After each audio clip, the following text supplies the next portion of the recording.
Good day, good evening, good night. And well, it's all good day on my end. It might be like dawn where Andrine is. It's probably like groggy and wet where Janina is. But welcome to our 127th podcast. Andrine, we are on our way to make it to the US Open at 1:30.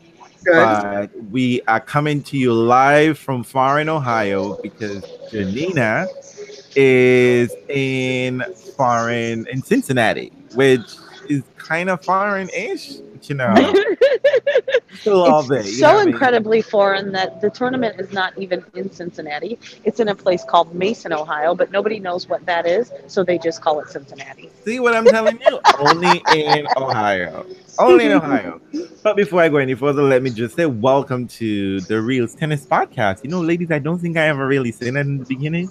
I think we just assume that everyone knows how to do this. But this is the Reels Tennis Podcast. This is the 127th episode. And before I go any further, let me introduce my co-hostesses with the mostesses.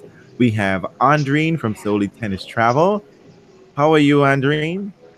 I'm good. I'm good. Oh wow, she's chipper, and it's like what 6 o'clock in the morning where you are.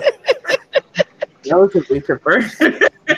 This is the first for us. We are doing a lot. We don't even do these podcasts this early when it's European tennis. I mean, like, so I don't know what's going on here. But we have Janina who is live on the ground in Mason, Cincy, Foreign, Ohio, somewhere. Wherever all the tennis players are, Janina is there right now. I'm How are you here. doing, Janina? I'm good. Tony just sat down. We're all here ready to go. And you're at the wine bar. We're at the wine bar. We are not drinking. It's just a nice, quiet place to be. Tony's Oh, putting on sunscreen, and I'm going to oh. make him share with me. What's the weather like over there? It's hot and it is sunny, and but not anything like what Andrine and I experienced that year. It You hasn't been mean it that bad. with rain? Yeah. I think y'all sent all the rain to New York City because right now it is overcast and rainy in my neck of the woods. So I guess so there would be no scheduling issue in Cincinnati Well, this I'm year not going so to tell you far. that because I haven't checked the weather forecast for today. But there was a Okay. lot of rain over. I think what for Saturday, Friday. Okay. I don't remember. I don't even. All the days run into each other, and I don't know how long I've been here. Okay. And But well, and you were there live I'm on the here, ground and you've met live on the some. ground. So tell us about the changes, Janina. I hear lots of changes this year. New facilities, new price. So there, yeah, there's this new thing that they're trying out that I think is a little bit weird, but whatever. On center court now, they have enclosed seating with, you can sit in there kind of like a suite and have food and drinks and all that stuff brought to you for very high dollar. But isn't it an outside sport and you're kind of supposed to be outside? I don't know. It just seems a little bit posh and snippy. But Well, I think really wealthy people don't really like to experience the weather. Yeah, yeah, they don't deal with the plebs. They Tony, just what don't. did you say? They should have used. Yeah, Tony says save up, put it in the bank, get a room. But So Cincinnati is gonna become you need to make an investment into which is yeah, the one Central week. I feel like the famous player entrance that people like to hang out to.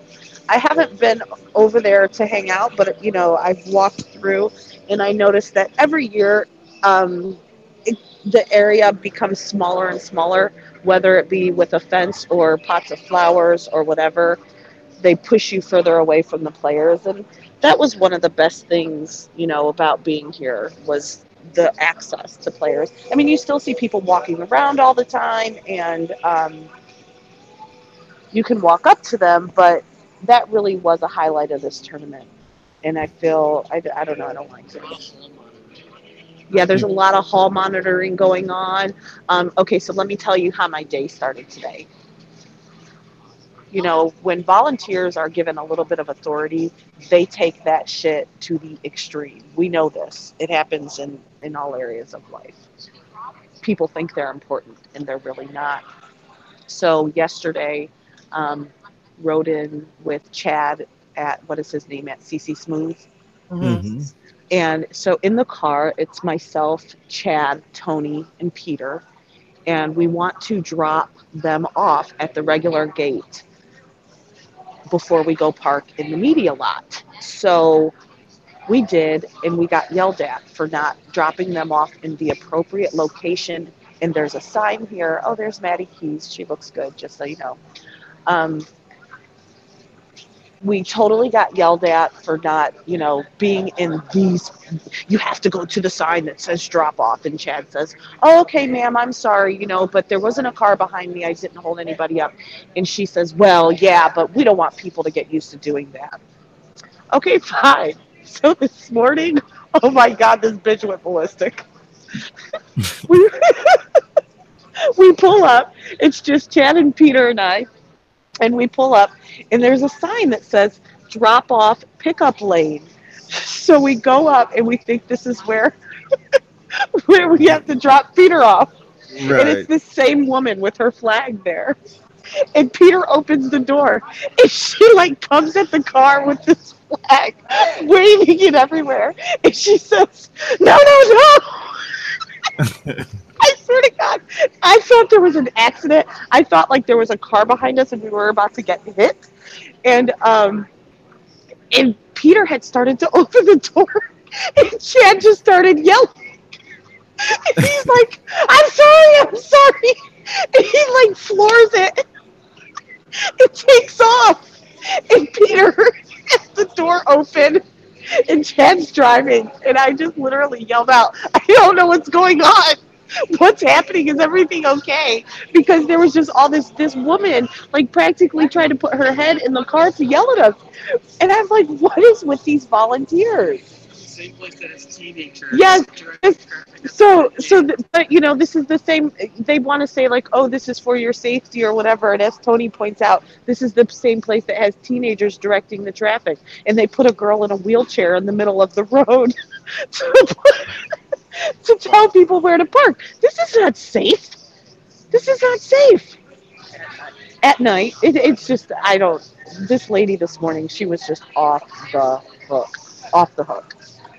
And I tried to sneak out center court yesterday because when you at this tournament, when you have media credentials, you do not have access to player court center court on the court. You can watch from the media deck, and depending on who's guarding that door at any given time, you can maybe go outside and sit in the upper deck in the seats. But like I tried to sneak on center court, and they were like, "No." Are they actually playing matches on center court, or people are just practicing on center court? They're playing matches. Match play has started, and they did some qualifying on center as well. But yeah, they're like hardcore this year. Like, don't you dare go anywhere you're not supposed to be. So have you been able to get a sense of things for the fans, like the changes for the fans, besides the big I guess tweet for that level of fan? So I feel like, I think they're happy, but people are a little bit frustrated. I don't know how court assignment works for practice schedules. That'd be something to find out if players request a certain court or whatever. But it seems like, the biggest names that are here right now, Federer, Serena, have been placed on really small courts where people don't have a lot of space to go and watch them. Oh. Center court has been closed for practices. Oh, okay. That's weird. Oh, No, hold on. She was just asking a question. Here. Hold on. I'm gonna let Tony get in. Ooh, I think this should work. I think it should work. Can you hear? I can You hear can't? Tony saying something.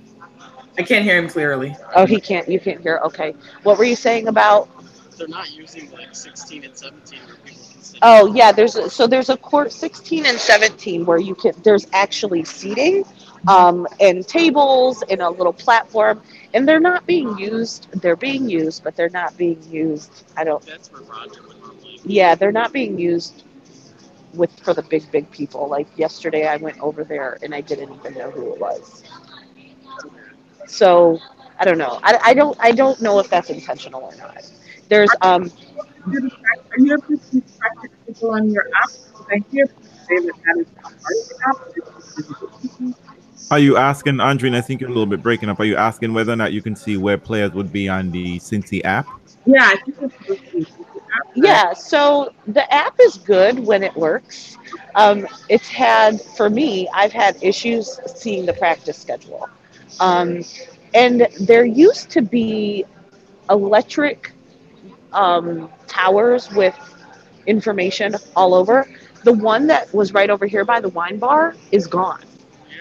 um, And there's one that used to be up by right where you entered that's gone. And it was nice because it was like a square tower, and on each side it had different information that rotated. So you could see where the practice, where players were practicing, on what court, at what time, what matches were happening live, what matches are coming up, and Serena's in the circle. um, they took some of that away. It's still here in certain locations, but it used to be more. And I can't understand why we would take away information from people. I mean, are they maybe encouraging you to use the app more? But if that's the case, the app needs to work flawlessly because it's not. mm. There have been many times where I've opened it up and it's just not, it's the information isn't there. It just is loading. And I know I'm not, I've heard people talk about it. I'm not the only one having this problem. So who are the prep were Serena's I And have you was not, okay. Go I ahead. haven't been to a Serena practice. Is that what you asked? mm-hmm. Tony has been to two. I will tell you that when I got here and I hadn't seen Tony yet, and he was coming, and Serena was going to practice, and I hadn't seen Tony in person in 2 years. This motherfucker walked right past me, barely said hi, told me I wasn't important right now because Serena was practicing. And then when it was all over, then was like, "Hi, Janina, how are you?" I was like, "You bitch." Priorities. Priorities for sure. But they've got her stuff back in a corner that you can't really see. So I haven't made my way. I haven't even attempted to go over there. Tony and I went for like 2 minutes, took some pictures and left, and I haven't tried to see her again. Yesterday was fun and interesting and very different for me. Um, they tried out something new here called it was the WTA Coaches All Access Media Hour. Um, so basically, they had several coaches come in on a round table setting, and you could sit with them and interview them. And it went very fast. It was like as soon as one was over, the next person was coming in, and I did that, and that was a neat experience. And there was who was there? Nigel Sears was there, Michael Joyce, Sasha. Uh, Okay. oh, I asked him how do we say his name because people always say it wrong, and he said, "Well, what do they say?" And I said, "They call you Bajan," and he pointed and laughed, and he said, "That's wrong. And what is the correct pronunciation? It's Bayan, Oh, Oh, buying. okay. Oh, Bayan." oh, Yes. that's easy enough. It's like I'm buying into you. Okay. Okay. Totally. So yeah, I mean, it was interesting. It was a nice inside look at how coaches view themselves Mm-hmm. and their role as a coach, how they convince the players to do things. Um, the the theme that kept coming up over and over throughout several coaches. So you know how when they do the on-court coaching, they're handed this iPad or whatever, and we see they get to see these stats, right? Mm-hmm. They use that a lot, like as a whole. and they use it as proof. So they say, listen, this isn't going well. You're not doing this. You keep hitting the ball here. If you would just, change this a little bit, it would be different. And it's like the players don't, I don't know if it's right to say they don't believe them, but they really don't believe them. Like they're not believing what their coach is telling them. They're And thinking then they something else go, is happening on court from what the yes. coach is seeing. So Okay, then I the get that. coach so then the coach can say, "Well, look at this. Here are the stats." And then you can't argue with the numbers.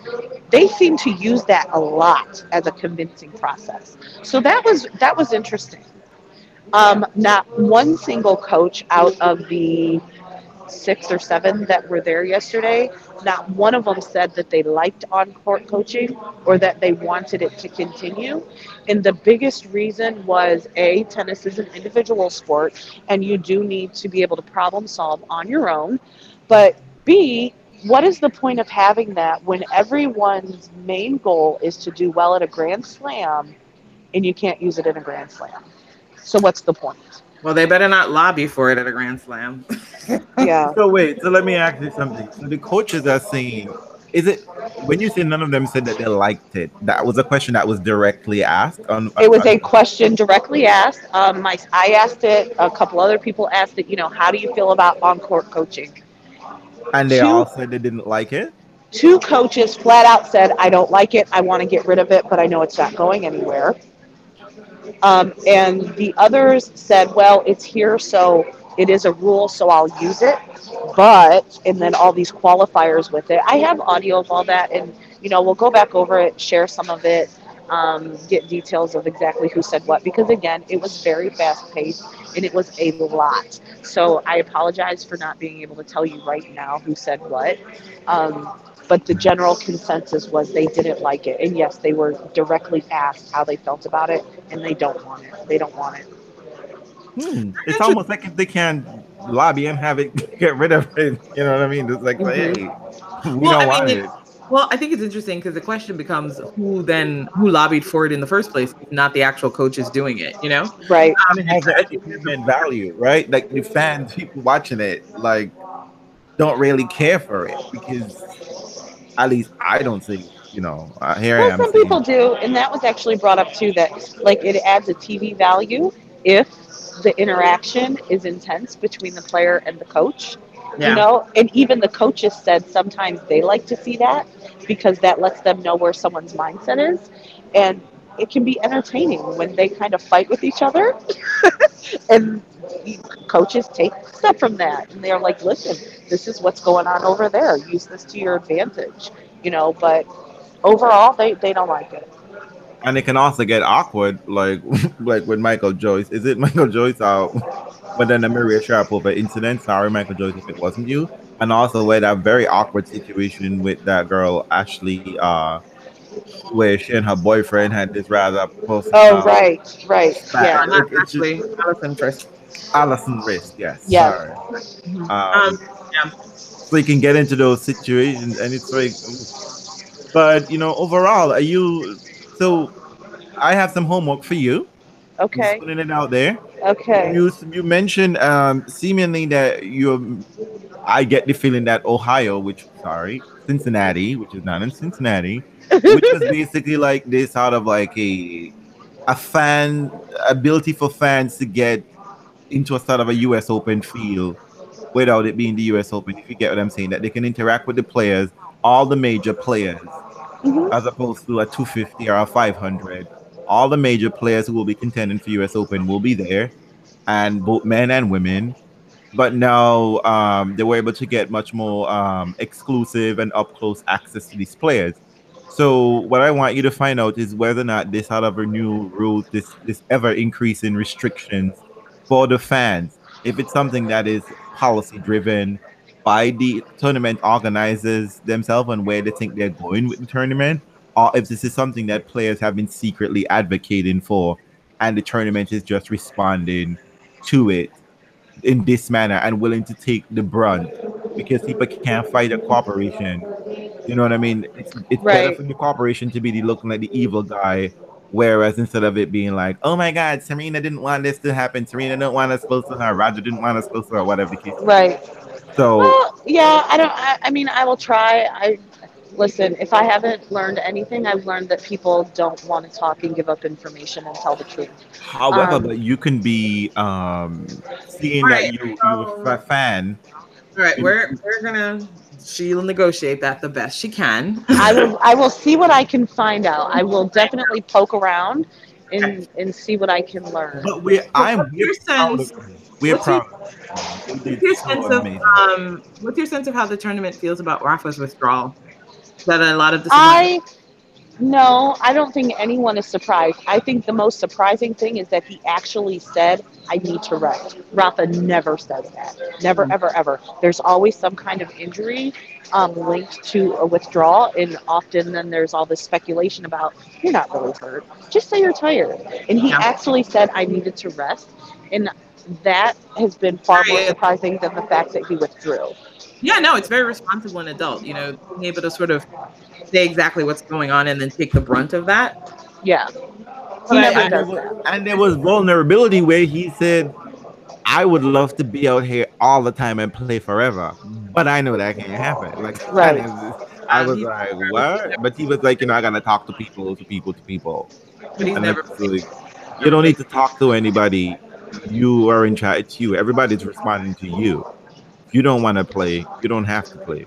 You've earned that right, sir. So Yeah. Oh, he's grown up. So that's but what about Venus's withdrawal?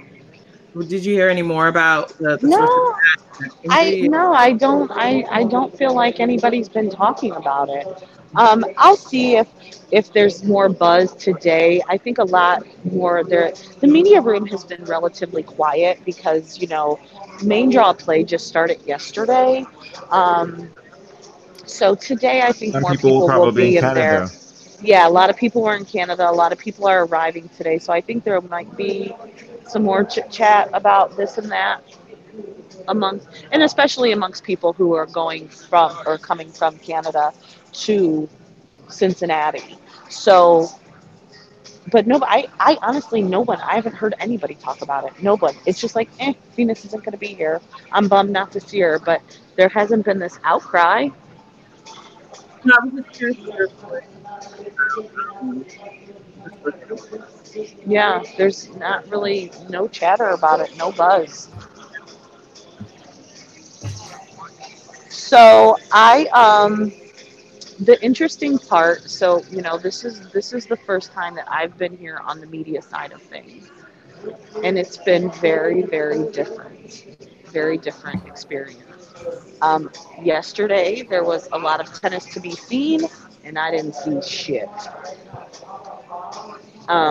I watched in the morning maybe 3 games of Michael Moe, which was fun.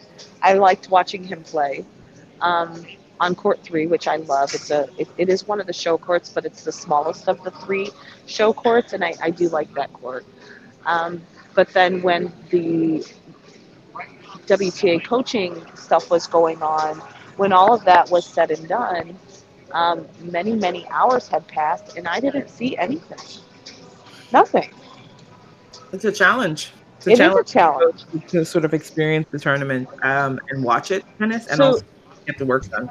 today I have to find a better balance. Today is all access with the players. So Ooh, you have the top 8 from each side, the ATP and the WTA, doing press conferences. Hmm. And as much as I would love to say I'm going to be there for all of them, I am not, because there's also a lot of tennis happening today, a lot of good tennis. This is a unique Monday because we have players who are hot, who in the past have been very highly ranked, and I've usually lost have already. a well, they usually have a bye and they don't play until Tuesday or Wednesday, and that's not the case this year. We've got Stan playing today, Novak playing today, Murray playing Serena. today, Serena. They never play that first Monday, so it's a really packed schedule and it's a really good schedule. That's great. So I have to find a balance today of, actually getting to see some tennis. It's really weird. At the end of the day yesterday, I was like, that was a really good experience. I thoroughly enjoyed it, but it was really, really weird to be at a tournament on site for 10, 12 hours and see almost no tennis. Because you're Yeah, yeah, yeah. You're a working girl. Well, we didn't send you there to have fun. What's wrong with you? Listen, I got to have some fun. I don't roll like that. you gotta be out By the there. way, Dima Gotta get said, a sense of the air. She's gotta have a sense of the air and what's For happening sure. and all of those things. She's gotta see it Dima live. said, Wine Bar at 10 a.m. podcast is gonna be lit. So I'm not sure about that. No, she's no not one. drinking. They're Listen, not serving liquor yet. no one came over to talk to us. It's just me and I Tony. came. Yeah, Tony's like, hey, I'm here. You know what? That's fine.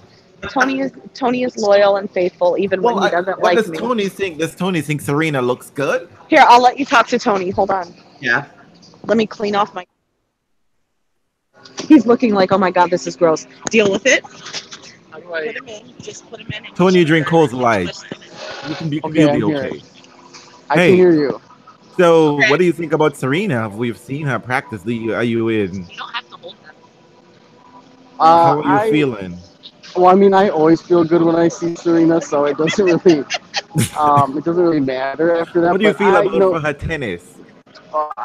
She definitely seemed to be taking it slower yesterday. I waited to see serves, and it didn't look like she quite got up to 100%, but that was also an early morning practice, so that might have been part of it too. Oh, okay.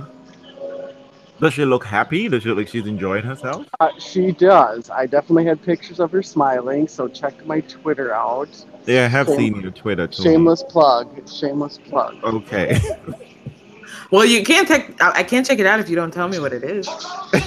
It is TJC05. That's for the fans. We all follow you. So TJC 05.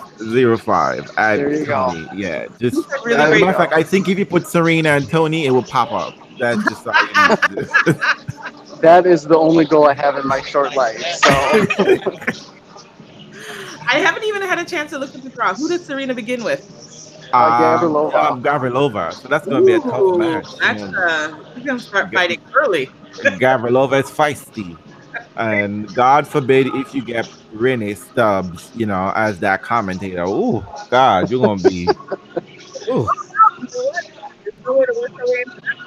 The only safe people are the people who are live at the tournament. They're only one safe from the scourge of Auntie Pamela, Granny Christine, and Renee. What's that?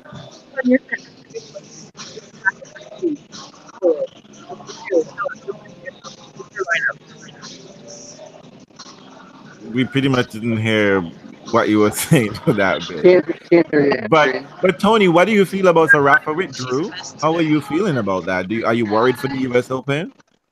No, I'm not. I mean, I'm fine with it. Oh wow, a rational Divadal fan. Where are you? Where have you been hiding, Tony? I've been here, Reels. I've been here every day for. I mean, I thought worrying about Rafa for every tournament is like the Divadal fan thing. But did you see any of Toronto? I saw some of the semifinal and most of the final. But how does he look? I mean, he won, so he looked fine enough to win. True. True. Whether he's coming in at B-level tennis, it doesn't matter. He's winning. That's true. I mean, he looked shaky in that semi. In that first. Play's about to start, Reels. We got to wrap this up. I'm hearing from the boss. Where's Janina? Janina, you're gonna go watch tennis right now? Wow. Here, I'll pass you back because Tony wants to go watch. Oh, I see. That's what Tony is saying. You have 5 minutes, Tony. Is Andreen live in there, Claire? Okay. Doesn't matter. Just have Janina sign off. Okay. What you were saying, Janina? No, I'm just saying we're going to go and officially start our day. We'll check in again real soon, and I'll share, the experiences from All Access Player Media Day today. Oh, nice. Enjoy yourself. And if you can get one of the players to say Reels Tennis Podcast is the Federer of all tennis podcast. Or Cut it something out. along those, a shameless plug. Something. If you can get Federer to say that, I mean, Janina, I'm Do gonna you give you our dream salary. do I'm you just do you ever want me to get credentialed again? Because I'll be out forever. I mean, if you want me to go for that, I will, but I will never be allowed to come back. if you can get Federer to say that, I think it's worth it. I definitely Okay. think it's worth it. You are. You know what? You are such an ass. I love you though. Um, Enjoy have a yourself have a and great day, drink guys. loads of water. Okay. 'Cause it's, it's crazy. Bye. So it's just you and I, Andreen. This is gonna be crazy. I don't know. Hopefully. So apparently we had to be the ones to watch the tennis. And I have to say, going back to what we discussed last week when we won about Sloane defending points, let's just deal with the ladies here first and foremost. Well, Sloane defended points and she did better than the semifinals, which she reached last year. She got to the finals, but unfortunately, she didn't lift that title. Things got wonky in that match, but by all accounts, it was a quality finals. Which one would expect if both of those women are playing. They play a sort of a similar game. Though, and you expect them to go mental walkabouts throughout the match anyway. And they literally played a major couple months ago. So it had all of the air marks for it to be, a buzz, the way in which the ladies love to, people talking about things. Though, it was Simona won the title. So I guess that just affirms her number one status. Oh, I hate her tennis. The more I watch it, I despise it. I find it. I mean, I want to enjoy her tennis because I usually like Simona, but I find her tennis so retriever tennis, and I just despise it. Which I don't mind it from a lot of players, but I think for me, the thing about the tennis when I was watching is that there was always a sense that if Sloane was willing to take control of the match, it would be hers. Right. When she unleashed that forehand and would stop running around and playing scrappy tennis, she was all in. Simona had no answers. And I was thinking to myself, when Simona lost in the French Open the year before, the reason why she was able to lose was because her opponent just said, "Hey, I'm going to go for my shots." Right. The opponent took control of the match, and Wozniacki did a little finagling in that final. Like my knee needed to be taped. Just put a tape on it.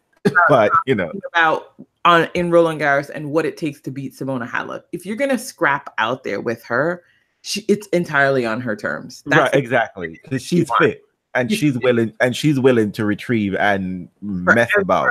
Grind forever. I mean, I was able to watch the first set and a little bit of the second towards the end. To the second, I had to leave. But it was just I'm looking at this match and I'm like, Sloane, you be the aggressor in this match. You take the reins in this match. Let her be the defensive player. And it was just frustrating to watch. It was frustrating to watch her come all the way back from double breakdown in the first set. Which was what really annoyed me, is that you took control of the match only to just let it go. Let it go again. You know what I mean? Just be like, blah, like, I'm not interested in this anymore. Like, there's no point. And it's like the same thing you did at the French Open when you took control of the match and then you let it go, which was interesting because I actually thought that I favored her in the finals because I thought she played Svitolina, and Svitolina is a sort of a Halep, right? It's a big grade level Halep, willing to retrieve. Yep. And she took control of that match from the jump. She didn't waver, even when Svitolina was, trying to mount a comeback. She never allowed Svitolina to ever feel safe across the net. And I think she allows Halep to get comfortable. And Halep gets to be like, you know what? Oh, okay, let me set up camp. And then I'm going to be able to do this. And she knew. I mean, like, after you were double breakdown in the first set, you were supposed to take that set. Because, trying to take this to a third set, your fitness is gonna come into question. And Simona is fitter than all of y'all out here. She's just I was disappointed. I hope that match stays in her mind. Yeah, Like, exactly. to motivate her to be like, like, she was I can't do disappointed in this the away. ceremony, right? She was disappointed in the ceremony. I read. Well, that's good. Well, that's didn't good because trophy these kind ceremony. of losses are supposed to, stick out in your mind. But I mean, I would say that I saw Halep, throughout, and there are times I get what I can see your point when you say, I'm not really interested in her tennis.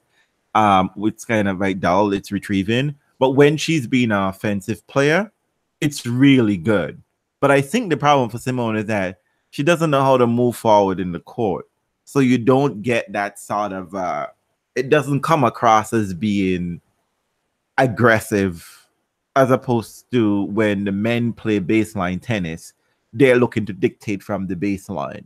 You understand what I'm saying? As opposed to The she's just trying to appearance is be. that, but I think she's looking to dictate from the baseline as well. I She don't just like. looks more defensive doing it. Yeah. That's I just don't enjoy it. I like it. I like people with kill shots. I like a shot. I mean, true. obviously, I want the court to help them too. But she's a small player though. She's a smaller Yeah. stature. So I think that's what it is, where she has to be more defensive. And maybe that's why she models her game that way. That if she tries to go for quick points, play quick point tennis, she's gonna come out on the losing end of that because she can't challenge her fitness. Yeah, I mean, listen, Simona has been told and agrees that her game is grinding. She's gonna outlast these players, and she's not a Rafa, but she's an Andre Agassi. Well, that mindset of grinding, not the I don't know. I think the more I look at it, I just despise it more and more. I mean, I think she's fine. What do I care? But it's Simona. But I can't rally around too much. She's the number one. Yes, I get you. She's great for her. Number one. She's it's a premier title. I think it's really wonderful. But it's frustrating to watch a final where that if the opponent just decided that she was going to be boss about it, it'd be done. You know what I mean? Right, exactly. It's one of those things that where just like 2 breaks in set 1 and still call Darren, because she knew on a certain level that either Sloane could play better, and she was worried about when the playback was coming. Right? Yeah. What's her approach at that point? Like, you're up 2 breaks. Why are you calling your coach? Probably to get the coach to soothe you, but no, it was fine. I was disappointed to come back and check scores and see that Sloane had managed to lose it. I was disappointed in the third set that Sloane just basically punked out. I'm just like, girl, like if you made up your mind to take the second set, right? And you played tennis, you had to be prepared for that third set. You had to be prepared because you've been here before. This was a reverse of the French Open. You knew you had to, you know what I mean? At the very least, you knew Simona was going to be in the final. You know what I mean? So come on now. But you know what? Good on Sloane, as always. I have to come back to it because, from week to week, Sloane can be a bit disappointing, right? And true, yes. The consistency is now always there. Karen don't always you're like, care to defend U.S. Open points, and now she got herself to the final, and it's like, maybe, right? Maybe I could defend this shit because the only one, Simona, she could lose to anybody. Especially if she say, I don't really have any goals for the year until 2020 when the Olympics, right? So people be like, look, you're not really interested in winning a big tournament anymore. Let me just grab that. But maybe she has sent a signal here that, that she's thinking, because, I mean, right about now, they are the 2 ladies, I think, that are playing well. I still don't think Simona has that thing where people think that they can't beat her. I mean, I think she's definitely not that kind of number one. I think the question is, what kind of a player is across the net? If it's a retriever, Simona is in it. But if it's somebody who is going to take and go for their shots, have a big serve, and can dictate, I still will put my money on that other person every day of the week. Partially just because I like it. I just like that brand of tennis again across from Simona. So I don't think you like highlight reels. Well, I just like, I can't stand the running back and forth and like not being able to see and basically waiting for a person to crash and burn and then collapse on the court. It's not my type of fun, but it is what it is. That's what we have as our number one player. So Yeah, fake it till you can make it. Okay, do what you can. Do what you can. I ain't trying to. It might not be my style, but I can't be mad if whatever you're doing is working for you, right? It mightn't work for me. It works for you.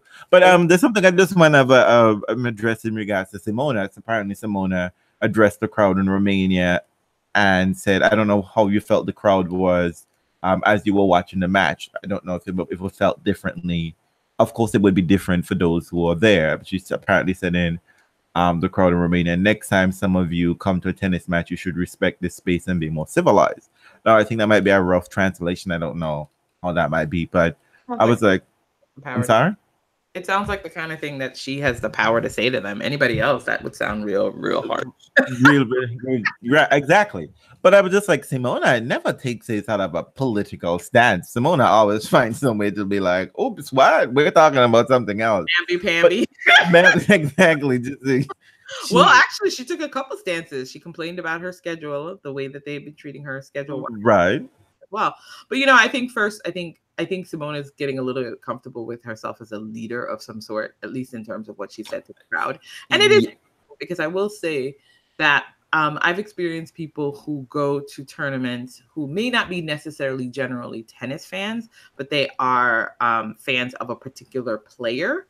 And it happens for all kinds of fans, but I will say I've experienced it with Serbian fans, and I have a feeling that with Simona, people really show up just to support Simona. They're not there for the tennis per se. Actually, I've experienced that with Serbian fans. I've seen people behave that way for Murray. Yep. And also Croatian, like and Key. I remember when that when Key played Cilic, I was at the men's finals. Yeah. And it was just like a World Cup match, kind of like, that vibe where I mean, it didn't matter who was playing. It was just that it was a Japanese guy playing a Croatian guy, and then we're here like full on, people came out in soccer jerseys, particularly Croats. Yeah. I was kind of I'm just like, Simona. Why I mentioned this now is with Simona. I was kind of intrigued. It's like, Simona, what? Then I listened to the news and found out that there is a protest in madness in Bucharest, in Romania right now, and mostly mothers and children are protesting corruption, etc. And things.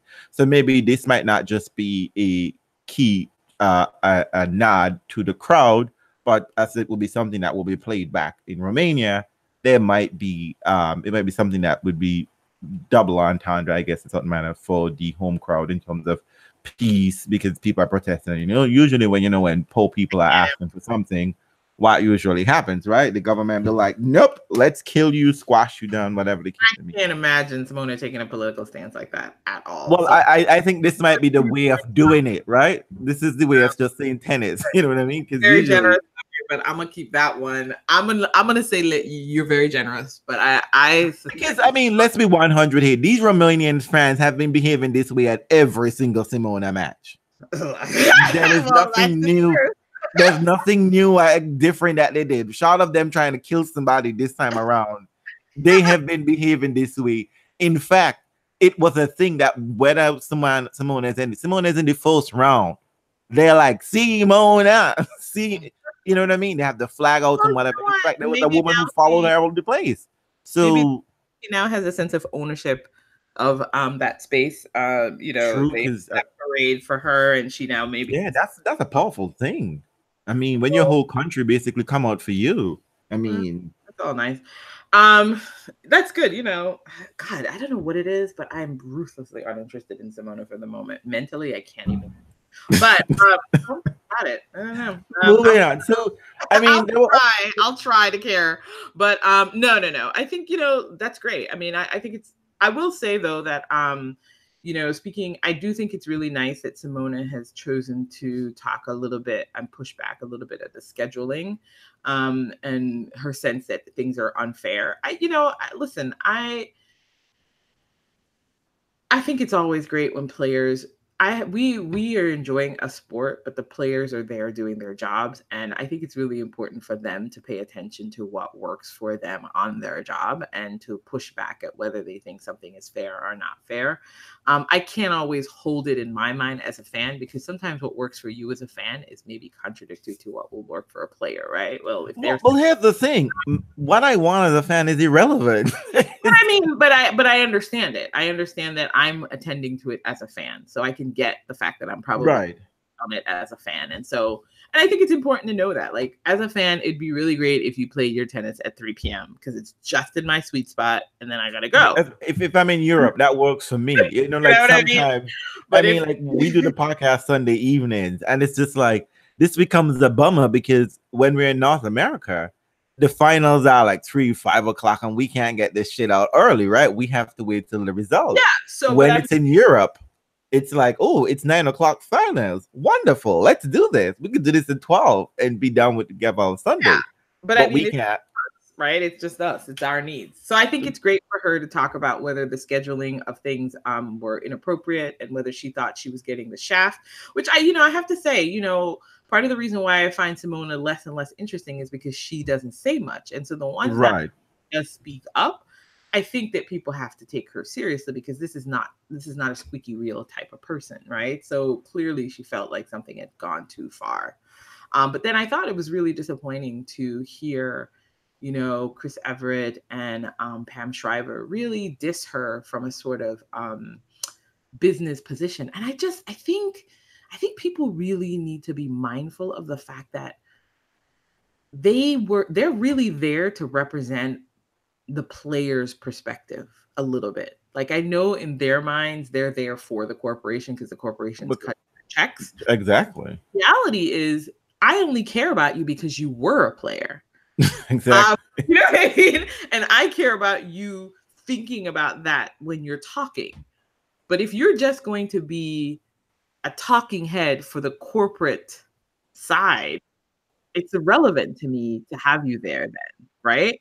So for Pam and Chrissy to not understand and position some of Simona's comments from a sort of player perspective, it was disappointing. It was really disappointing.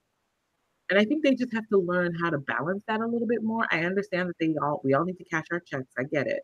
But at the same time, they really need to figure out a way to be better representative of the player's perspective. Well, here's what's interesting, because in Washington, that issue came up and nobody said anything about people. The commentators didn't write on Andy's dick when didn't get mad at Andy when he talked about, because I had to pay 3 o'clock till 3 o'clock in the morning, I can't go on in this tournament, right? And it suffers. I suffer for the next upcoming tournament in Toronto, right? Because did he play Toronto? Mm-hmm. He played it? No, he didn't. He had to withdraw. He had to withdraw. So I find that really interesting.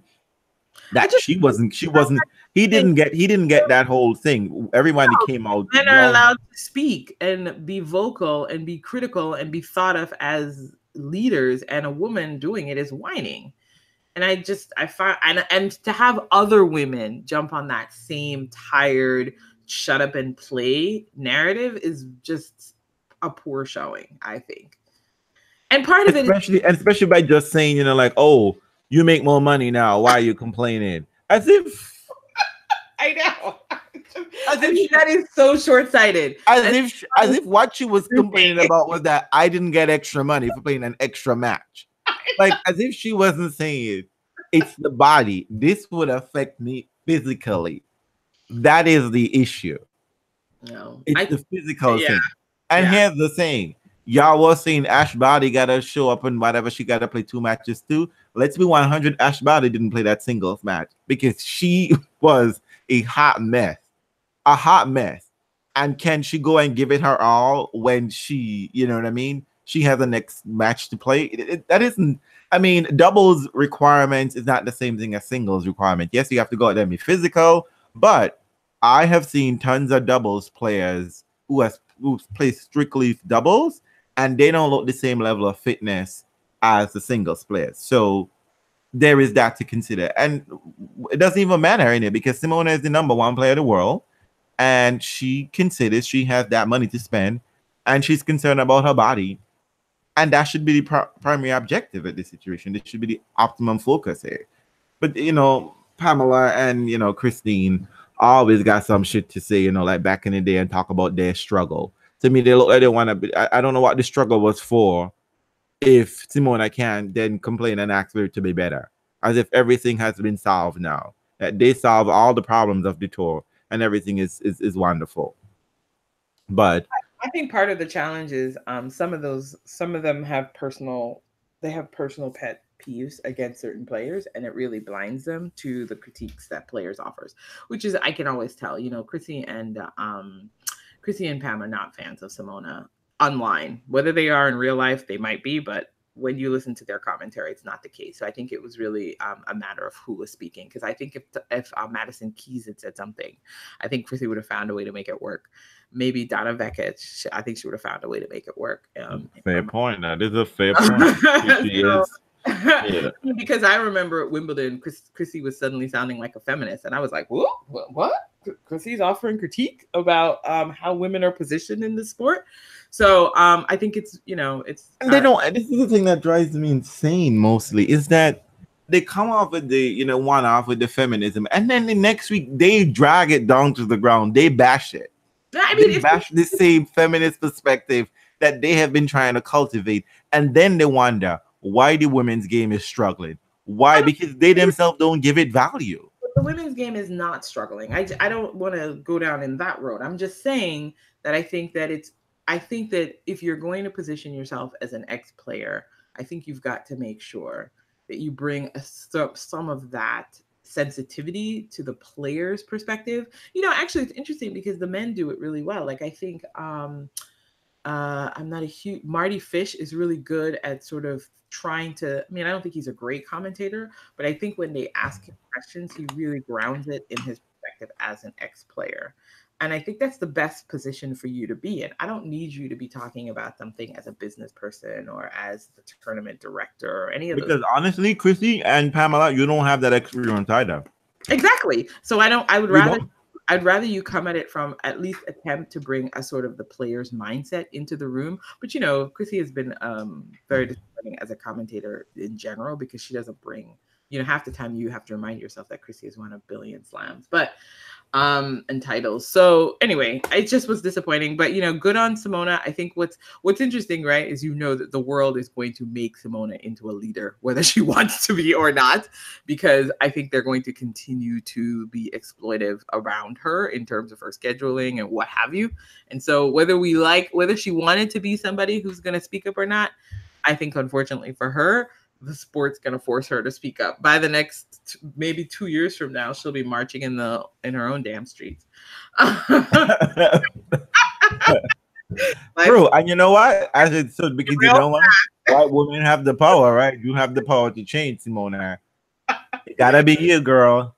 Well, I don't know if they have the power, but I think she'll unintentionally discover it. Anyway, so any other kind of part of Montreal that stood out aside from the rain? But I thought a lot of women wanted it. Mm-hmm. Yeah, I think I got the sense that women are realizing, Serena isn't that big. There's no cock blocking number one, so Mount Everest you have to climb over, right? Yep. Serena isn't necessarily looming there. Everyone look pick-offable. Mm-hmm. They look gettable. I could snatch that. I'm thinking in particular with Garcia. Garcia looked really frustrated. Yep. That her game wasn't coming together. Versus was it Simona she played in the quarterfinal? Mm-hmm. And Svitolina looked frustrated as well versus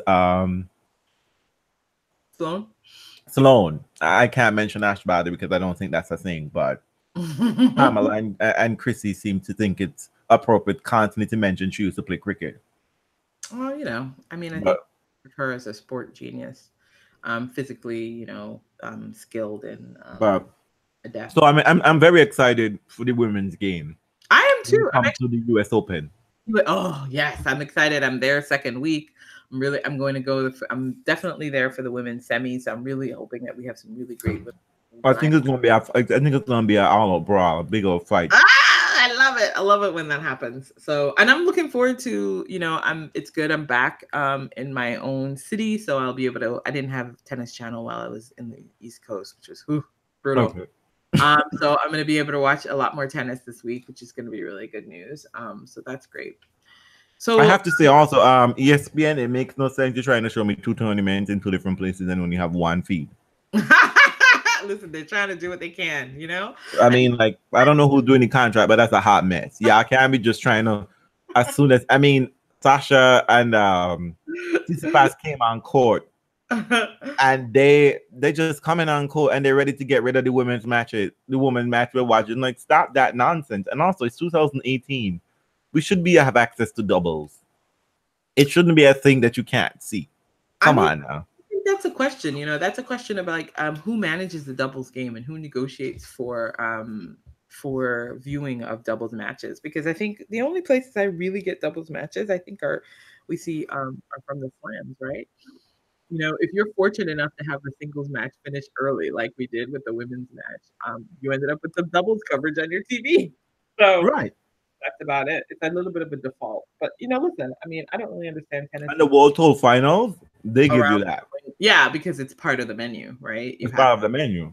Yeah. It's very much integrated into that. Yeah, I think that's the thing is you have to integrate it as a part of what's on offer. You have to make it exactly. I think this is what people don't want to do, but they have to make it a part of the schedule. I mean, even though, that's what I like about the World Tour Finals. I mean, I'll be honest, I don't always rush to go because they always start with the doubles. But if it's a doubles team I really want, I'm there. And it's nice to know that they're just, it's a given. They're part of the... There's coverage when people know they're going to be on TV and they can put something on the Twitter and the Instagram, whatever the case may be. You'll be some interest in doubles pairing. Well, apparently, according to WTA, since we're trying to, what's the word they use? Stalk you and force you to give up a spot. Doubles is the real hot shit on both the men's and women's side. I mean, have you had a chance to? I'm not going to put you on the spot, so if we can go through it another time. But did you get a sense of what exactly happened with the Peng Shuai Van Uite situation? I mean, is it clear what happened? The sense of the thing I gathered was that. So let's give some context, right? So okay, so you can stop me at any point if I got if you think I misunderstood a point of view on whatever the case to me. But at this point, basically, you had a he said she said situation. Really, that Peng should put out a statement which is not in. Well, wait. First, let's say. Well, first of all, what came out was this ban, right? The integrity unit has banned her. Put out a ban and say Peng Shuai has been banned for 6 months for intimidating another player, trying to force her to give up a spot in doubles after the point where you can no longer change your double partnership or something along those lines. Mm-hmm. And everyone was just like, as well as her coach has also been banned for 6 months. And everyone was just like, what is this? Is this a thing? How does this work? Whatever the case may be. Because this is like giving someone jail time for a traffic stop while someone sees drugs out the back car. That's right. Of this, right? So everyone was just like, I don't know, what are we talking about? They're like, was this ever a rule? Like, because I thought like if you can't, like there is no point in trying to wanting to change a player when you have clearly established in the sentence before that you can't change a player, right? Like, why would I force you to come to my wedding when you literally can't come to the wedding, right? Yeah. Like you're in a hospital or someplace like that. So Peng Shuai put out a statement, which wasn't it was probably in perfect Chinese or Mandarin, sorry, but the translation was sort of rough. Yeah. But she put this thing in like, I don't understand what's happening here. This is confusing. I'm going to speak to my attorneys. I'm going to appeal this. But she wasn't well, as far as I understood. She wasn't able to play, she being Van Utyvanck, because initially Tennis Integrity Unit did not name a player. Yeah. But I think Peng Peng Shuai did it subsequently realized exactly who it was. Peng Shuai basically said she couldn't play and she wasn't going to play, and we realized it after we had signed up. Yep. And I tried to ask her if she could withdraw, if she don't mind giving up the spot so I can play with Sanya Mirza. And I told her, as it would put her up because she had to make arrangement to be around, we were willing to give her first round money or whatever it was for her accommodation for the inconvenience. Yeah. Subsequently, kind of reasonable to me. It doesn't sound like there was right. dark or underhanded about it. It sounds like this was a thing that happened. Oops, I'm so sorry you're out of hotel or what have you. Why don't I give you some money to cover that cost? Right. I mean, granted, the Utyvanck isn't, I mean, players don't have limited cash, we understood this. Something I think at least our podcast has made very clear, that players are running a very expensive business, and it's any cost at any point is it's significant unless they're Roger Federer and the likes. It's a sunk cost. Yes. So what is not in dispute is that Van Utyvanck didn't even play 2017 Wimbledon. She withdrew. Yeah. So because of an injury.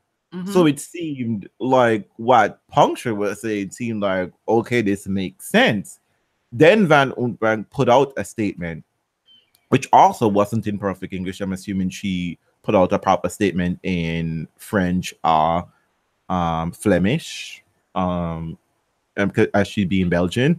She stated that she and Peng Shuai had signed up for doubles, and then I think she said something happened, and then she was stalked that night. And I was like, wow, how is a person stalking you when you guys have a relationship with each other? Exactly. That was what was confusing to me. Was so just like, loaded, and then her and her coach started stalking me. I was like, well, you guys had an agreement to play together. What's stalking about that? That means that what? You're not responding to her emails. You're not exactly like you had to speak to this woman that it wasn't. She's your partner. And full stance to each other. You're not randomly selected by Wimbledon committee. Okay. Unless so. How it came about, like, hey, single people wanted to play together. Here, let me put you together. Let me put you together. That was what was confusing to me, that she took it at that point. And then she, totally after making that statement, so she was stalked there at night, whatever the case to me, she then said, okay, whatever it was, I didn't go to the tennis integrity unit. My coach did. And then they came and asked me about it. And they conducted a proper and thorough investigation. Like she became, the G-man. You know what I mean? She became she absent herself from the interaction. Suddenly, it was not something that was happening with her. It was happening outside of her. Even though she initially painted it as Peng Shuai was some sort of villain stalking her, and the coach was the one, was the one doing this. There was I think the thing is, I think part of it is that she did not want people to believe that she and Peng Shuai came to a sort of agreement about this. Because that's what I got to. That's my something was happening here. Yeah. You know what's funny? Because oh my God. I remember a while ago, I think it was No Challenge Remain, Courtney and Ben's podcast. Mm-hmm. They had a person on it, and he made some statement which were rather, he mentioned something which was rather interesting. Oman, he particularly talked about how when underage players was showing up at it was a podcast from a couple years ago, right? It was talking about controversies on the tour, the way people used to be. That was what the fuck, situation. But he mentioned something I thought was rather interesting also along those lines. He mentioned that there were times when players would get to the final and agree to dive. And then they'll be like, split the money. Yeah. So what happened in this situation, the sense of that is that there's like Peng and whatever, just some sort of agreement and whatever the case, like, girl, I mean, like literally, because Peng Shuai has to show up for practice and Van Utyvanck ain't, you know what I mean? Wasn't well. I mean, I just think was something happened. Right. I don't know, whatever the case may be, something happened between them. They made some sort of agreement. Maybe it suddenly seemed a little bit dodgy. And I think now both of them are trying, not necessarily both. I don't think Peng Shuai, I think Alyson is trying to create this narrative around the sense that she's an innocent girl who's always longed to play the sport cleanly. Right. Means her statement was extremely loaded with very like weird imagery. Like, first of all, she's using stalking imagery around Peng Shuai, but then around Right. she's using this sort of like lily pure, I was just a little girl dreaming of playing clean tennis and blah blah blah blah blah. Whatever. I think, I think you did some shit. Yeah, had come to some agreement. Y'all got found out, and you being the girl trying to want to hold the bag anymore, put the blame onto Punctuate and Punctuate, because Punctuate is the likely villain in this. Would be the easier one people would suspect and be like, yeah, or because she's foreign. She's foreign. She's foreign. And she's quote unquote foreign. Let's just be real about it. And it'll be easier for someone to suspect this Peng Shuai does not know how things really work and blah, blah, blah. It's shoddy. Whatever. I just think the language used in the statements were weird and loaded. And yeah, I thought she was very disrespectful on a whole on the situation, and someone who you had a working relationship with. And what it also could be like, like how the prosecution show up, like they have two suspects and be like, look, here's what's going on. It's whoever I meet first is going to get the deal. Yeah. And then you get to be. So I am assuming that the tennis integrity unit, which I think is a bullshit. Actually, I don't even need to say I think this way. It has been proven by the British Parliament is a shoddy, bullshitty department, right? Overpaid and underwork at seemingly a job which they know they can't do, so they're doing something else. It's difficult to do. It's difficult to do. I mean, okay, you could use your word, but to me, it's like they ain't doing shit. Seems like it's very difficult, and it just also seems like it was a really waste of effort because it seemed like it was an informal agreement between two people. Exactly, a warning. You're gonna ban this girl for 6 months. 6 months? She can't get her job. She can't be at work. It's dumb. It also just feels extra. Like I said, it feels like giving somebody jail time for a traffic ticket. It feels like you just need to. Like, what the hell? But anyway, so that was just sort of messy. If anyone has more clarity about what they think went on between, we love to hear it, but that's great. Somebody's sure that, and also I think Alyson was like, shoot, I need to get ahead of this because I'm about to emerge as the lesbian role model on tour. Oops. So, I can also be devious and vicious.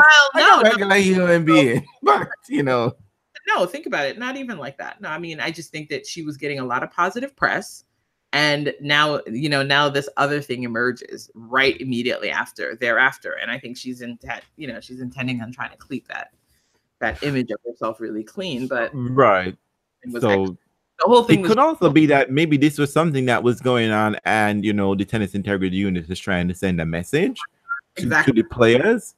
You know what I mean, and how things work. Yeah, you never know. True. Never know.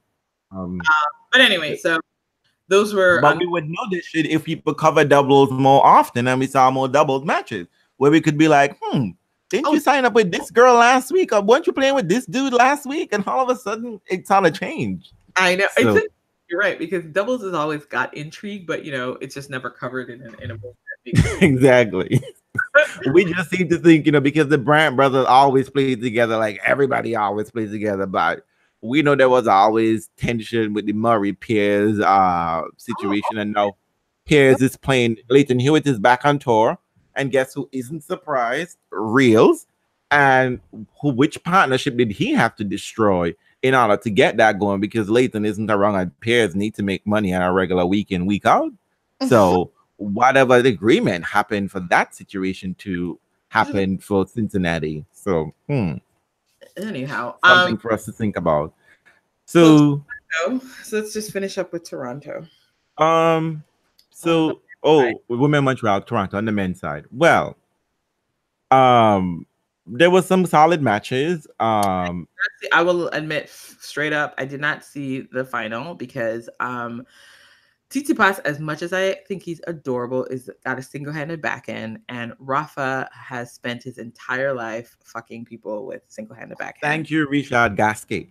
So I thought to myself, do I want to see someone being bludgeoned to death, or do I want to go watch a couple episodes of Queer Eye and listen to the Queer Eye crew talk? I chose the latter, and I think I Of probably. course. I mean, because everybody deserves a gay in the box. So you decided to have gays I had in the box. Many gays. So So, but you have to tell me, how was the final? I'm sure you watched uh that. no, I don't watch predictable events. I just don't. You're a lie. I was I unfortunately it's not. well, since they're not gonna be able to, I was cooped up with my brother and sister, which it deserves a podcast on its own. But I was there, and my brother and sister were taking control of the TV, and since I wasn't in my apartment, I couldn't lay down the law and being like, either y'all watch what I want to watch, I get the fuck out of here. And because of that, I got to see Goldfinger twice. Oh, Like that's twice. Like not I'm in the same sitting. My brother just watched Goldfinger and then watch it again on another channel. And I was like, why? But you know what? Minding a business is still for free. And you don't get to run your mouth as you like when you're not in your own house. Okay. So kept it moving, and we had, sibling chat and Scon and all that shit. But I didn't get to see, but I was scoreboarding it. And surprise, surprise, I figured that the kid would have woken up at some point and tried to get a thing. That's literally how I imagine the match would go. It's how it went, where Rafa took control of the first set, just like snatch that, made it look cute. Rafa was gonna make some kind of heroic, effort where he looked like he lost his weight. And then Sisyphus is going to get the crowd on because again, there are lots of people in that crowd who just came because Sisyphus is Greece. Greek, sorry. Not that they're necessarily tennis fan, but you know what? They all gotta spend the same money. So the tournament director don't really care, right? And then they got to a tiebreaker, and then Rafa just shut that shit down. I was just like, yeah, boo, good effort, But Rafa give that whole oh, he's a good player, he's gonna be number one, whatever the case may be, he's gonna be top player, whatever the case may be. And as someone pointed out on Twitter, I think it might be Lady Bellatrix. I may be wrong. Lady Bellatrix say he keeps saying a whole bunch of people have been number one, but guess what? Who's number one? Rafa. They've never got anywhere close to number one, right? And he's gonna end the year at number one. So for all that talk about, yes, I don't think there's anyone possible to be able to get that. I mean, like, there's only two more places you can get like 4,000 points, like US Open and year-end in championships, and the only person who could probably do that is Djokovic. Oh, I hope in terms of but Federer literally Federer has points to defend, so that's the difference. Djokovic doesn't have any points to defend, so I think Federer only defends like 900 points or some shit like that. I don't think he defends that many. Didn't he win? Didn't he play Basel last year? Yeah, that's a 500 pointer. He doesn't. Right, and he has to do. Shanghai. He won Shanghai as well. He won Shanghai, and plus he got to the quarterfinals of the US Open, and he got to the semifinals of the year-end championship. So he has a lot of points to defend. So he might. So I don't think he can bridge the gap. You know what I mean? Easily enough. If unless Rafa just basically self-destruct the rest of the year. Oh, so you telling me that Rafa's already sealed up year-end number one? Oh. Yeah, because the fact that he didn't play, the fact that he pulled out of Cincinnati tells me that he thinks he doesn't think he wants to defend the US Open crown. Oh no, he thinks he can. I know. Yeah, I think so. I think because someone asked him, like in 2013, I guess he won Toronto, he won the Canadian Masters, he won Cincinnati, and he won the US Open. He's just like, that's back then, dude. It's just now. Also, that was the year he had that weird magical serve that he could never replicate. And guess what? This year, Djokovic is Djokovic.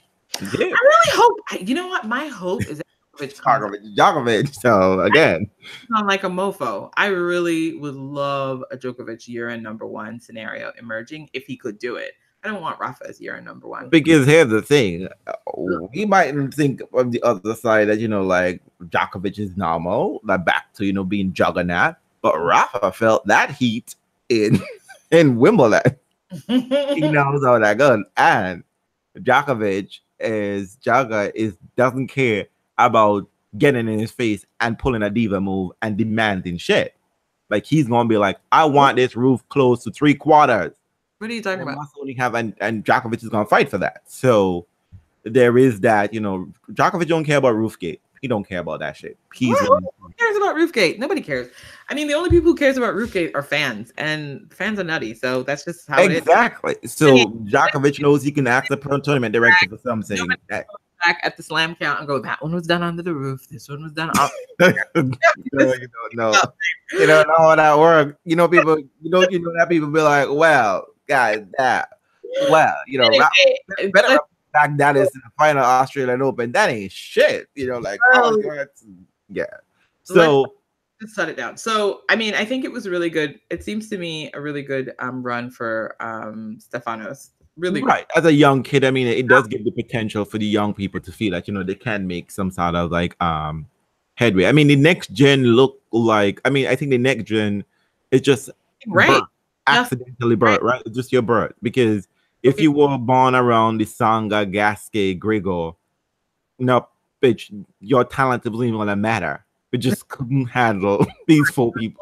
You're blocked on all sides. You're blocked on all sides, right? But that's what's great. Listen, I mean, this is the swan song for Rafa, them, right? For the Rafas and the Feds of the world. You know, I love Fed.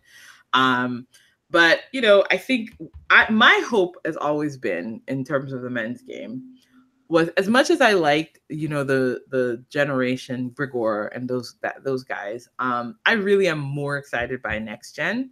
So my hope has always been that the Fed Nole group would win as much as they possibly could until the next gen group could come into their own. Okay. That was my perception. I felt like the Grigors and the whatevers were going to kind of get lost in the sand, right?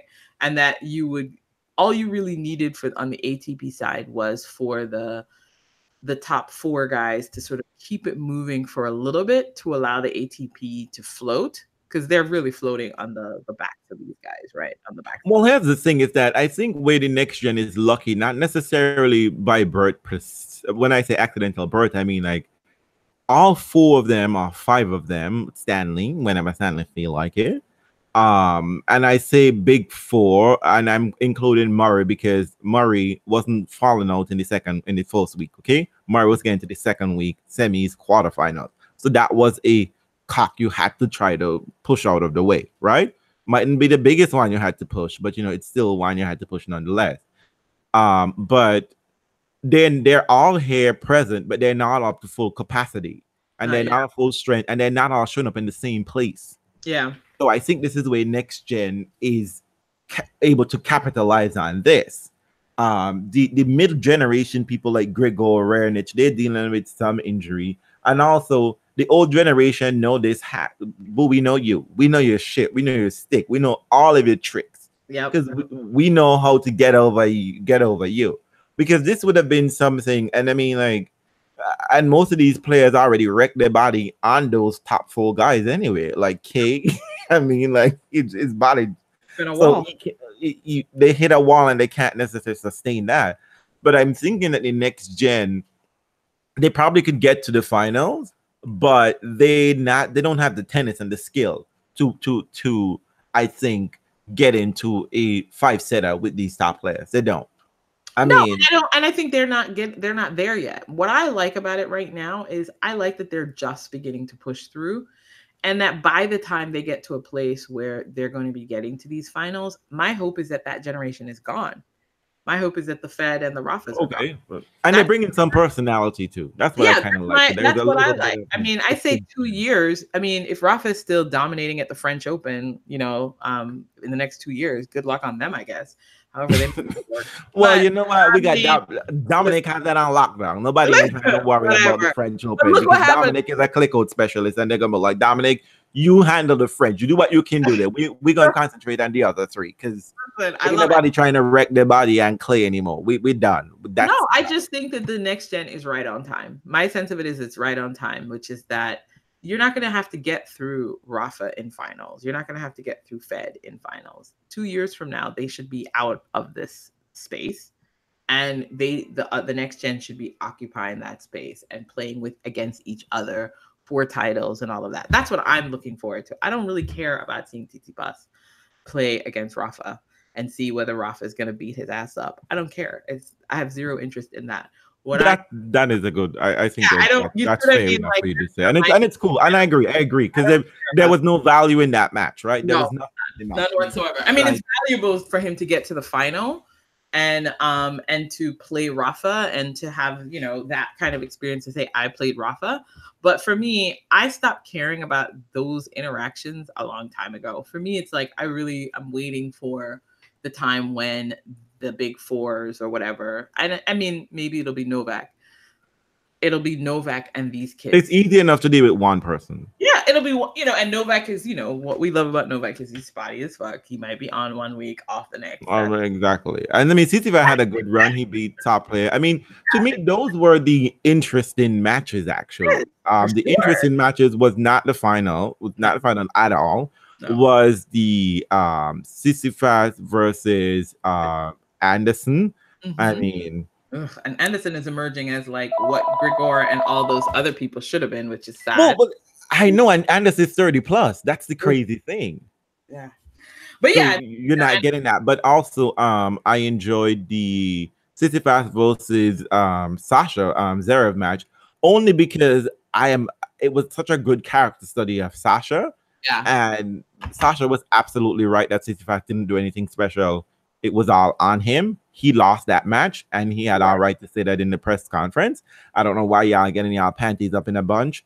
And no tennis channel or tennis.com or whatever, he didn't have words for Sisyphus because Sisyphus clearly didn't even take issue to it. Of course, because Sisyphus agreed. He's like, yeah, I was pretty okay. Yeah, but exactly, he didn't do anything. You know, like Zverev did, but you know, tennis loves clutch. Whew, clutch pearls, tennis, clutch pearls. For the craziest reasons, though.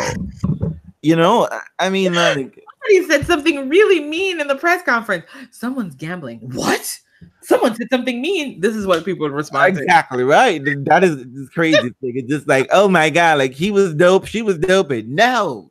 No. Email, right? But it's a tennis set her up. This is all tennis for whatever. But anyway, what I thought was the most interesting thing I saw there was that I hope that men on tour would go and watch the first set of Cilic versus Rafa. Ugh. That was the most interesting tennis I saw all week. Honestly, it was. Because you know why I say that? Because for the first time in a long time, someone treated Rafa like he could only play on clay. But it didn't matter. Because again, at the end of the day... That was on Cilic, though. That was on Cilic. It's the thing, but this is the thing. What do we know is that you can make Rafa look ordinary for about a set. But if you forget yourself and suddenly start thinking about the whole way of beating Rafa, then you basically self-destruct, which is what Cilic did. Which is what Cilic did. Cilic was up a set and a break. Then what Cilic decided to do? Give back the break at love. We'll just say, here you go. Not interested anymore. There you go. But that first set, the first 6 games, I would say, because I knew Cilic was gonna fuck this up when Cilic let Rafa get 2 games. When he got a 2-piece, I was like, Cilic, get that breadstick. Get that breadstick and serve first in the second set. But Cilic pay attention to me because he didn't pay attention when I told him to lose in 2014 to Federer. Didn't listen to shit I said. But so he decided to, you know, ignore my warnings again and decided to be like whatever. But I'm telling you, Rafa was having a fever. That fever that Cilic put down that first 6 games, it was crazy. I've never seen. I mean, like, I don't even think that even Djokovic be getting Rafa and that kind of fever. Because no, that's my favorite. I mean, Cilic was in that second serve like he was playing Sarah Irani. It was just like do it so rarely. It's like it's so beautiful when Rafa gets exposed. I mean, Cilic was just like, what? But it doesn't go for that backhand. Go for that backhand. Let me see what we're doing out there with that. Go for it. Swing it cross court. Oh, beautiful. But that lefty spin away.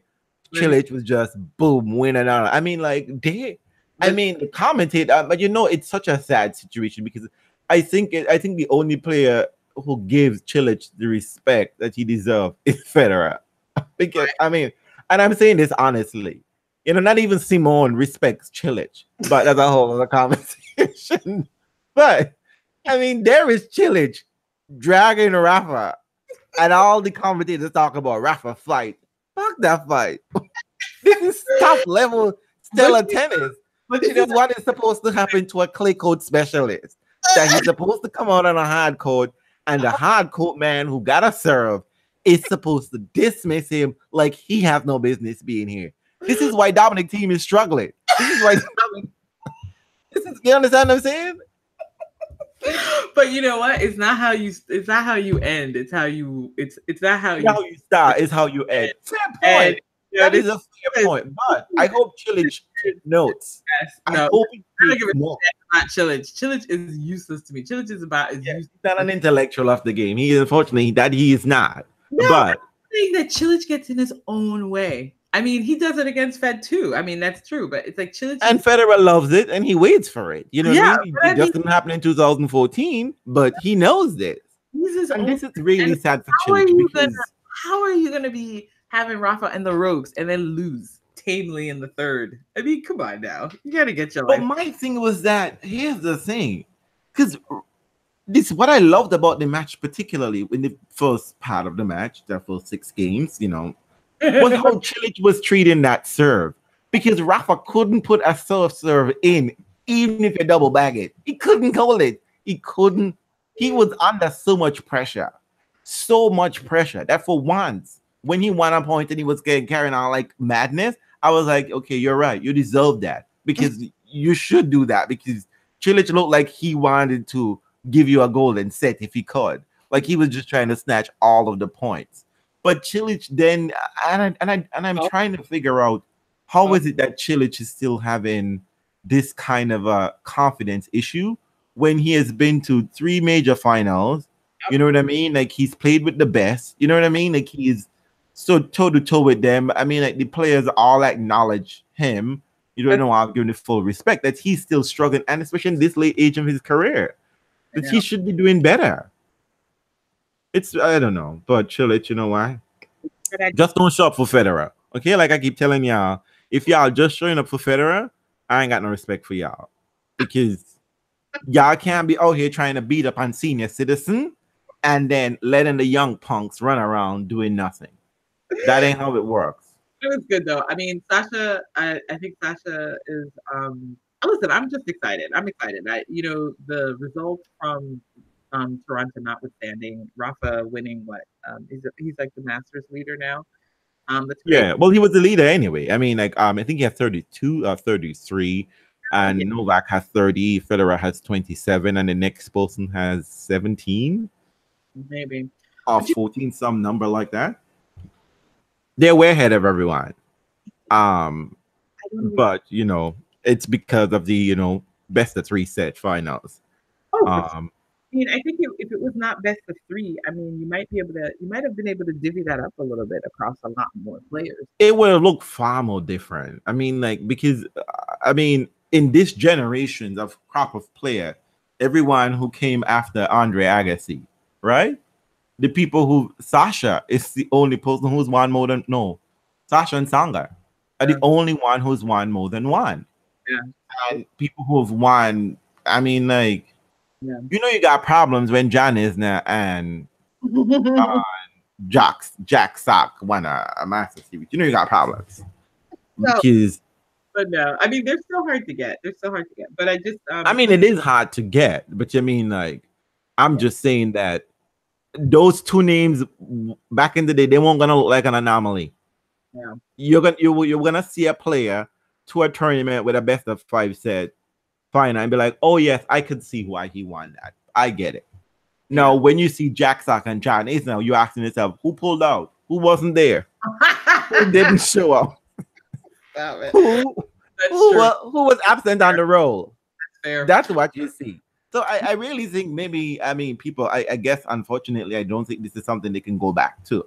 You can't turn this back. You can't change the course of this river. They prematurely put it down. I don't think you really need to. I mean, listen, I think it might change after these top players leave. Oh, maybe. Listen, who knows? I mean, I think the game becomes a different animal once these players leave. I mean, I think Yeah, that might be true. Yeah, yeah, I I think could see that. I could you see know that. what I mean? I think it could be mixed up. I mean, once you get rid of this layer of top guys, and as much as I love Fed, I'm aware that this is like we're having like gravy period. I have no idea what's going to happen with Rafa because, as you know, I think he's a reanimator, so he could play until he's 100 and still win these things. But I think once you get rid of that layer of top guys, I think it's a free for all, really. And so I think you just get a whole different mix. So that's what I look forward to. I just kind of Oh, when they retire. That is true. I can say that I can consign on that one. Yeah, my theme is I'm just pressing on and waiting through this period. I'm waiting through Fidel and I'm waiting through this whole shenanigans that's happening so that we can actually get players who are going to be able to compete with each other and be able to sort of like, a new rivalry and interesting tear each other hater. apart, Yeah, exactly. people saying pissy things in press conferences again. I want all of that to be back on the table. It's so tedious with the top guys right now because their fan bases are so rabid and crazy. But like with the younger players, I want them to just be all out. Like I did not have. Let me tell you something. Here's the dangerous thing, and I think that these rabid fans would always be around because social media sort of allows them to exist. Because all of us, CC Fast just barely came on the surface, and we got tennis for CC Fast people. There's already they're building that bandwagon already, and I'm like, hold up. I don't mind it, but I get to ignore it because it's one thing. It's nice. They ain't doing chats, right? They're not doing spreadsheets. No charts, thank God. No, listen, I'm all for it. I'm all for this young, gruff generation who say poor things in press conferences, who are not nice, who, as long as they're not hateful people, really, honestly, as long as you're not a homophobe or a sexist or racist in overt ways, are rapists, well, touching, exactly. In any overt way, I am fine with you being a poor loser, being arrogant, being all of it, the full range. I want the full range of your personality because I think the tour needs that. I think the tour needs just fresh young blood doing all. I think the tour needs what the tour needs is not necessarily that. It just needs for people's reaction and response to that to be different. Because as soon as something like that happened, I'm sure someone had a talking to Zverev. Oh God, no! And very few players are going to very few people are going to respond to a situation like that. Like whatever, I don't give a fuck. I mean, and even when they try to do that, let's look. Well, maybe attitude Nick might just be because of the color element, but they would fine your ass into perpetuity. You know what I mean? They would try to break your spirit. Honestly, I think the problem with men's tennis is the same problem with lots of spaces. A lot of old dudes. Yep. Old ideas, really restraining the young and not letting them be, and this full sense of conservatism and genteel and manliness when it's not real. When you don't behave like this in your real life, you're an asshole anyway. Well, listen, this is the thing. In an era of Me Too, we understand the civility and all that false narrative about being a gentleman was always that, right? Because who are the biggest perpetrators? The ones that were in suits, ties, looking nice on the outside. And the thing that many of us people were told to aspire to be like, they were the benchmark in their industry. Now it turns out that they were all shit. So it's like, I think at the end of the day, that's what I find. I just want the young people to be free.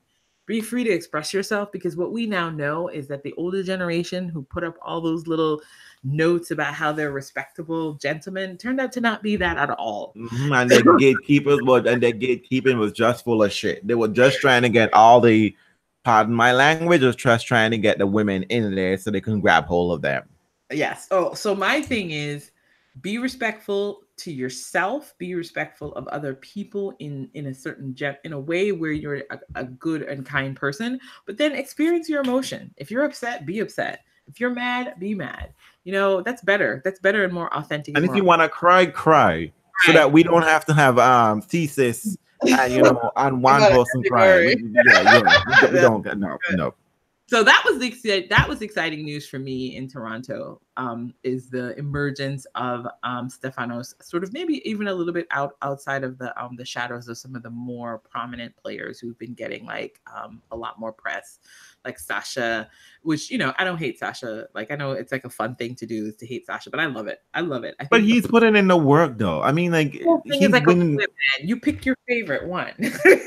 I guess so. I mean, I know he hasn't done well at the majors. It is okay, but winning the Masters is hard. Dude got two, okay, and he's showing up at these tournaments, and playing consistent tennis. Yeah, and so at some point it's going to click, and it's going to get in. And the rest of these mofos are gone, and then they battling it out with each other. Maybe they'll be battling. Many of y'all think Key haven't done that yet. Okay, listen. I want Key to. I know. I want Key to do it, but that's the thing. It's like I just, I'm more excited about the ATP now than I have been in a really long time, because I'm not going to be following the tour as closely, maybe, but I definitely see a potential future of just fun, engaging tennis with players who are at least on the same. That would keep you wanting to buy tickets, may not for the World Tour Finals, but maybe not. But at least I'll be like, oh, let's see what's going on between the. Yeah, it's true. Yeah, I can buy into that. I could be that, and we don't have the old guys cock blocking. I think we have maybe another year of the old guys cock blocking.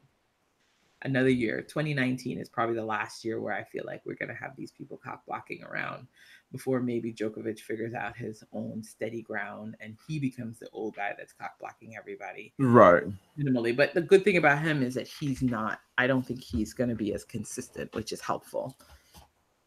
He's not going to be as consistent maybe as like a Federer or maybe as a Rafa was, right? So right. Have the Roland Garros tournament be released and up for grabs by other. I mean, when's the last time we had a brand new winner there? That'd be real fun. Like, you know what I mean? Roland Garros? Yeah, it'll be real interesting. Well, yeah. I mean, winning that tournament in the future, in the near future. That's what gets me excited. It's like Roland Garros might become play again. US Open will become in play again. There'll be lots of tournaments where actually the whole clay season will become in play. So I just have No. Well, I mean, Dominic will be trying to control that. So, what's great about Dominic? That will be exciting, though. Yeah, think about it. Like, I mean, if he controls that, it will be exciting. 12 months from now, we could get a whole batch of just different players. I mean, I don't know how the tour is going to experience it. I don't know if they're going to be selling tickets, but depending on the region, though. All I'm just simply saying is that Monfils, when this time come around, grab something, anything. Anything big, sneaking something in there. That's one. Two, Chung, I ain't forget you. Please grab something in there while you can. Yes, this is future casting. I mean, you know what I mean? And I'm all for Dominic controlling the clay because, like I said, nobody's trying to kill themselves on clay anymore. They understand. You invest in clay, that's the rest of you. That's the end of your day. I don't want to single control of clay. What's great about Dominique is somehow or another, he's also slightly unpredictable too. So I just don't want a full lockdown of any season anymore. I want it to be fully open up and I want it to be a battle royale. I want it to be shifting different seasons, different people showing up. So that's what I want. I mean, as much as I've gotten joy out of the period of the Federer Novak era, I don't want a repeat of that. Top four. A continuation of that. I don't want a continuation of that model. I really don't, because it just depends. I mean, if the person's my favorite, maybe I'll like it, but I don't really. I don't have an all-out favorite amongst next gen. I actually quite like them all in general. No one's true. Yeah, that's true. No one's gotten my heart like, oh my god, I'm gonna really follow you forever. I kind of like them all. I look at Stefanos, like Jesus on toast, and I was just like, actually, we had that already. We got one Monaco. Exactly. So, I don't know if that could be my thing for you though. Exactly. But I like. I don't hate you, which is good because most American men, I generally hate them off the bat. You know what I mean? So you don't got to do that work to try to come into my good grace. Girl, I would watch you, and thank you for making that Kevin Anderson match fun to watch because Lord knows Kevin wasn't doing it. And no, and I feel really bad about Stefanos because I have to say in his match that I saw, I mean, the one chance I got to chance to see him live was in DC, and he did not play that great against Zara. there, so I didn't get to see all the things that he's capable of doing live. So I would say for him that he's a patient player. yeah. He's a player, at least these in Toronto. Mm-hmm. He was willing to. He wasn't trying to. No, he was not that way in DC. I think he was trying to do too much. This time around, I noticed he just waited, and when he can see his opportunity, as soon as he can smell blood, he's just like, "Let me go." And he was, and what I loved about it, unlike what Cilic did, he was thinking 1 point ahead. Just Cilic. Oh my god, the next point. Cilic was up a sudden a break, and Cilic thought, "Oh, a match is mine already." I just got a little like blah blah blah. We're gonna give the award most disappointing turn this week, and that has got to go to Cilic. You've got to be shamed. And this is not even like a men's award and a women's award. You just got all the awards. Shame. You did shame. You need to be shamed for that. No, you wear that crown of shame this week all by yourself. You could have given us a Stefanos Cilic final, which actually would have been real fun. So you get you get the shame bowl. You're wearing the shame bowl. The box, the cone of shame. The box is a little in the corner. But I think that is it. We can there's some fun things that we want to talk about. I think when Janina comes back, because I don't want to talk about some of these things unless Janina is here. Yep. But this was cool. I want you. I mean, like it is what 9 o'clock where you are, and I want you to enjoy the rest of your morning. I'm sure someone was ringing you, and this is fun. I gotta go on my life trying to find a real job that pays me good money, and hopefully my sister isn't trying to contact me and be like, "Let's hang out." Get away from me. Get away from me. This was us, and we may have one more just because Janina is in Cincy, so hopefully we might put out another podcast. Yeah, maybe one more, but actually probably just the end. Who knows? Depending on how. But congrats to the number ones. The number ones won this week. Yes, the number one affirmed their right to be number one. Our be the favorite king and queen. Sports specialists, Simona. Yeah, it didn't really mean much to us. But we're just the Real Tennis podcast, and I don't really care. I didn't care about either of the winners, but I think congratulations to the people who care about them and who love them, because our saltiness don't even matter to you. I know, exactly. It don't even matter. But thank you for listening, nonetheless. I heard a term being used, and I liked it. I was listening to this guy podcast-ish thing, and he calls people who listen to him and don't say anything. He call them peekaboo bitches. He said hi to the peekaboo bitches. Yes, he said, I know y'all been listening, but y'all don't say anything. So peekaboo bitches. But I don't want to call them peekaboo haters. No. But like you peeking anyway. You like Maria in that fence. Like behind in that shed, peeking through that hole. Maria's injured again, right? She got a shoulder thing. Poor thing. So that's too bad. However, you can't see me right now, but what I just did was just like a silent no. So brutal. I pursed my lips and was just like Yeah, Maria was my top 6, I think, the first year we did top 6. Yes, she was. I really like in fact, there's an on-aired podcast where we spoke glowingly if like we appreciate her, like her tenacity, etc. And then it turned out this tenacity was just on PX, like a prescription. Yeah, I always appreciated the fact that she showed up and got her ass kicked and seemed to be fine with it. Exactly. She took a licking and kept on ticking, but turned out this was all meldonium. So anywho, so it's been real. Yes. Thank you all for listening. This podcast will be uploaded today. And we hope, if you see Janina running around in Cincinnati, she'll be there tomorrow, Tuesday. You can say hey and say hello to her, and you can tell her, make sure she records, Real Tennis Podcast is the Federal Tennis Podcast, and that's all you need to say. And we love Real Tennis. And you can say Team Andreen, Team Reels, or Team Janina. Chances are you would say Team Andreen, but Reels. It's been pleasurable, and catch you on the flip side, y'all. Yes, have a good evening, a good day. Let's hope this is